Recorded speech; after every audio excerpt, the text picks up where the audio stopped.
Hello, this is Willy Legagneur, and welcome to Relationship to Self. Again, my name is Willy Legagneur, founder and lead servant. What we're about to do is take a deep dive into a relationship to yourself.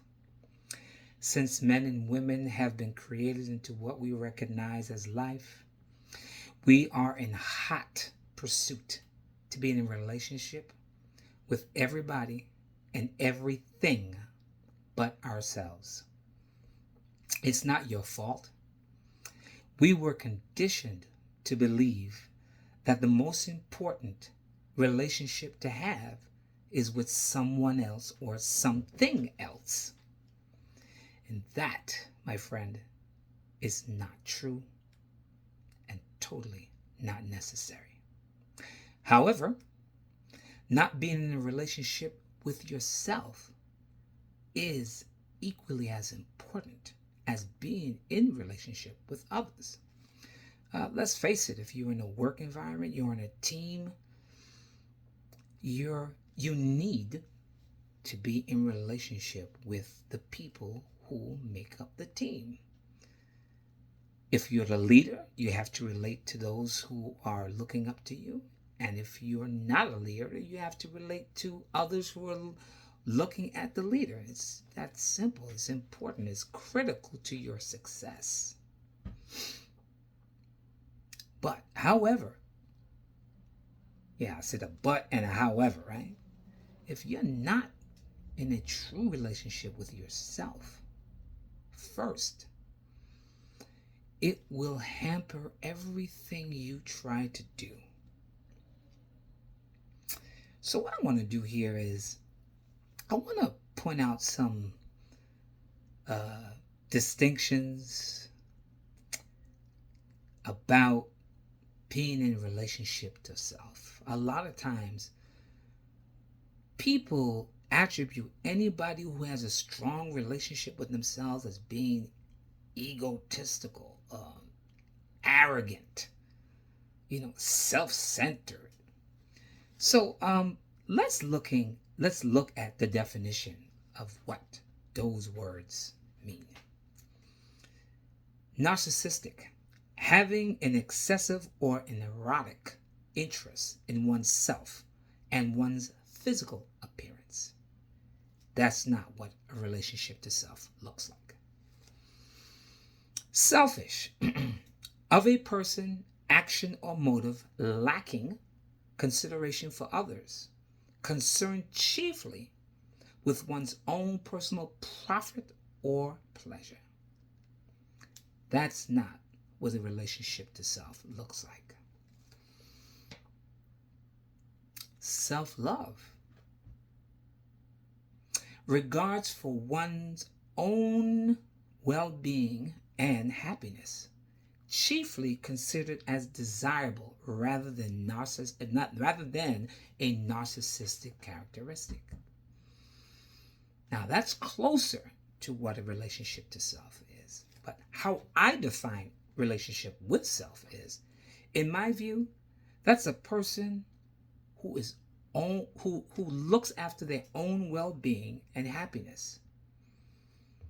A person that accepts love and all they have become presently or in the past. Let me say that again. A person who accepts loving themselves for all that they've been and all who they are presently. Someone who believes in having courageous conversations with themselves. Yes, when you have that moment when you don't like what's in the mirror, you don't like the way you sound, you don't like the way you look, you decide that you're going to change it.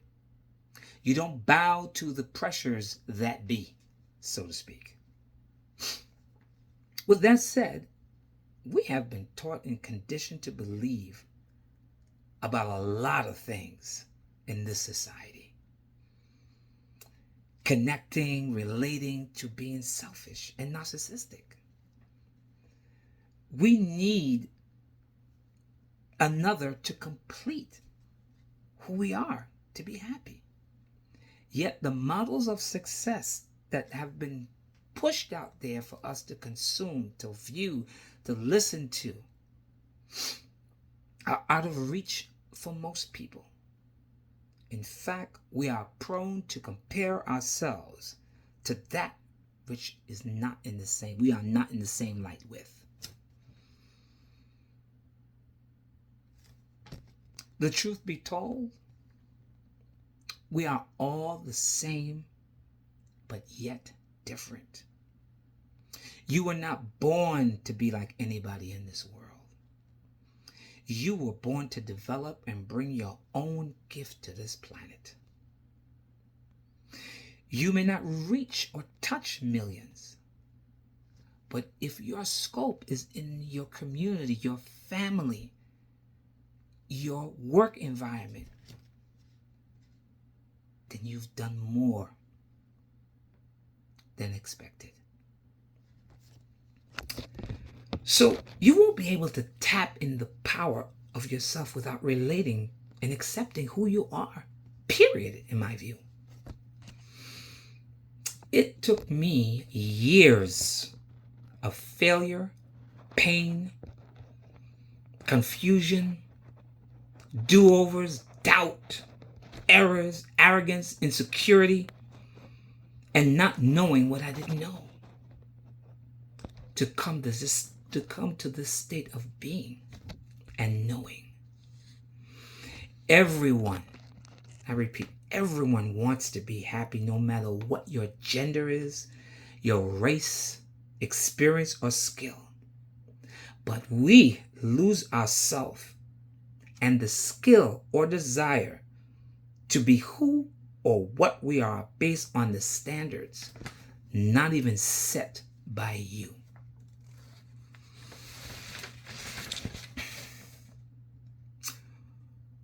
What makes the greats great is that they set their own terms to achieve whatever it is they become known for. And it all begins with them having a strong relationship with themselves. You see, once you declare what you want to do, anything and even anything within your being says yes to, someone you know, love, and trust says no. You can't do that. You're not ready. That's not for you. You need to be a lawyer. No, you need to be a doctor. No, you need to go do any job. That's what we get beat down with. Because see, the vision that you have for yourself, the dream you have for yourself, only you and the Creator will endorse it. You have to drive all by yourself to that promised land, to that goal, to that special place. And then once you get there, the same people who told you not to will say, hey, where can I get in? Let me share with you some information. People communicate with themselves every day, especially during times of great trauma or tension, around a variety of things. The relationship you have with yourself versus how much you rely on others will determine the success or failure of your efforts in seeking to create a better you. So, here's some facts. The Surgeon General of the United States, in his report, which you can find online, says about half the U.S. adults say they've experienced feelings of loneliness. Okay? You can Google what the population of the United States is.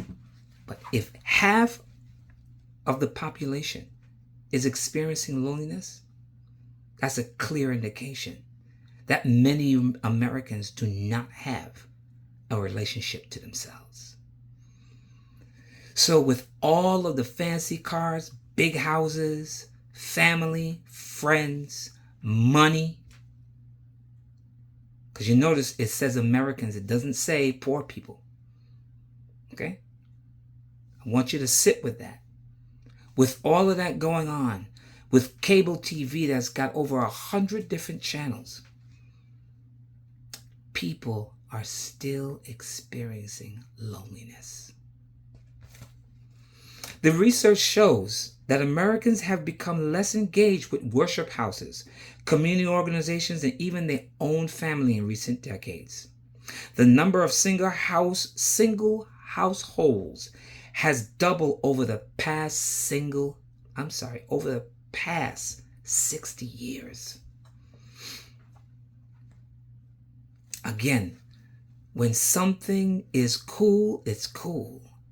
But when it becomes massive, it ain't so cool anymore. That's problematic.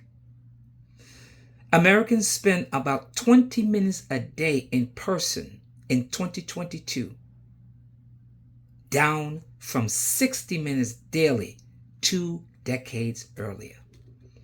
So that report indicates that we only spend about 20 minutes in the presence of others. Think about that. That sounds like lunch.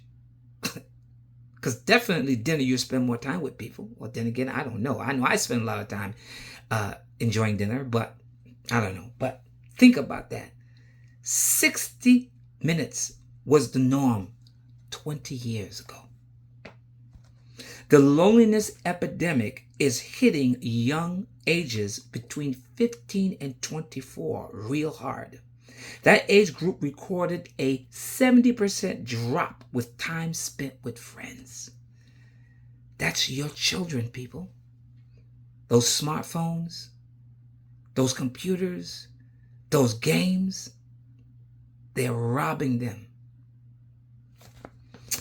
Loneliness increases the risk of premature death by almost 30%. And if you have poor social skills, there's a great risk of stroke, heart disease, depression, anxiety, and dementia, according to the report. Tech has rapidly exacerbated the loneliness problem. One report cited that people who use social media for 2 hours or more daily were twice as likely to report feeling socially isolated than those on which such apps were used for 30 minutes a day. This is not my opinion, folks. This is the Surgeon General's report. Now, if you haven't heard it, you heard it here first. But I want to talk to you business people. Yeah, especially the ones who are struggling. They're kind of confused. Well, no. Most of you are not going to admit that you're confused about what you're doing. You're just saying that it's problematic. It's your upline. It's the product. It's the compensation. But let me offer you this. Consider the fact that you're trying to build a business, and most of you spend a lot of time watching television. While you're trying to promote your business on social media, you're getting distracted by the minutia. And what does those mediums do? They show you rich people who are narcissistic, who are selfish, who only think about themselves. In fact, I'm just going to boldly claim we have a body of Congress people, senators, who are always gnawing at the privileges that you have earned, rightfully earned. And let me be clear, This is not a political statement. This is not a political conversation. I'm just stating facts. So if you keep being bombarded with that kind of information in the movies that you see, the material that you read in your papers, your local papers, the local news, while you're trying to stay informed, it's no wonder you're having difficulties building your business. Because subconsciously, that's where all that minutia winds up. And while you're trying to project yourself into success, subconsciously, your mind is telling you no. Along with all the other people you talk to that says, oh, I'm not interested. So it has a mushroom effect. Beloved, you owe it to yourself to strengthen your relationship to self. Cut out the television. Cut out social media, except when you are promoting your business and you are responding to those who are commenting on your content. Read self-help books. Attend events. When you see the leaders at the conventions, instead of posing for pictures, ask them to drop you a nugget instead. I guarantee you the reaction will be different. Don't be afraid. Don't be ashamed. You paid hard-earned money to get there, whether it be VIP or regular. If you get a chance to rub hands or shake elbows with one of those folks, ask them to pour into your life.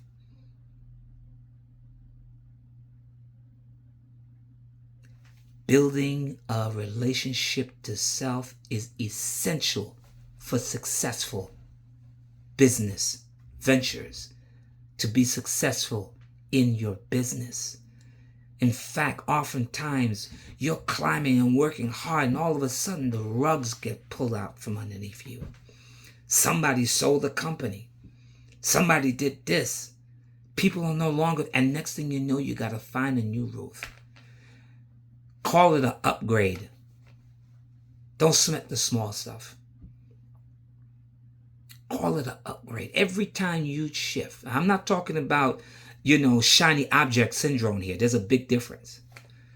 But if you legitimately move from one business to another, call it an upgrade, because that's what it is. We Americans upgrade everything. Glasses, shirts, cars, homes, the style of food we eat. I can go on and on and on and on. Lastly, what I'd like to offer you is the first person that puts in the comments that they want a relationship to self, you will get a 45-minute session with me where I will listen and make a recommendation. I will ask you questions, but I will not judge you. Thank you so much for listening. I will see you pretty soon. Watch out for me, Willy Legagneur here. Relationship to self. It's the only way to go in my book. Ciao.